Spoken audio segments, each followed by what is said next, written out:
for this top problem, I would simply do it out. So we have 6 minus and 3x minus 2i squared. So we'll write it a second time. And we can FOIL. So it'll be 6 minus, what happens when we FOIL? We'll get 9x squared. We will get minus 6xi and another minus 6xi, so that's minus 12xi, or ix. And last but not least, what we'll have is this positive 4i squared. You know, what is I squared anyway? It's the square root of minus 1 times the square root of minus 1, which is weird, but it's negative 1. So instead of 4i squared, it will just be minus 4.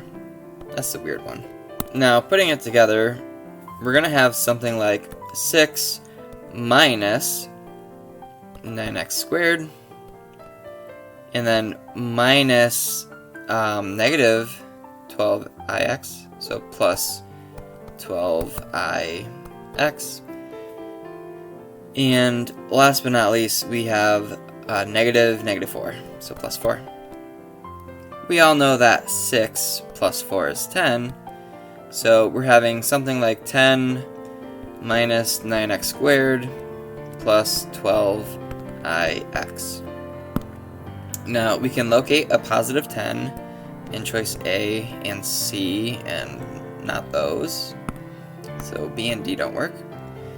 And we can locate negative 9x squared in C and A, but when we go ahead and look for the 12ix or 12xi, I should have left it that way, we do find it in A but not in C.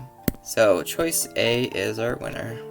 Now for the bottom problem, I being the imaginary unit literally just means that I is the square root of negative 1 as usual. What would this be in simplest terms, or in simplest form? So why don't we do it out again? We have 2 minus yi. We'll FOIL it with itself. In other words, we'll have this 2 times 2. We'll have a minus 2yi minus 2yi, and then plus y squared plus I squared plus y squared times I squared is negative 1. So minus y squared. So does that actually match choice B? We have plus 4. Cool. We have a minus 4yi. Awesome. And we have a negative y squared.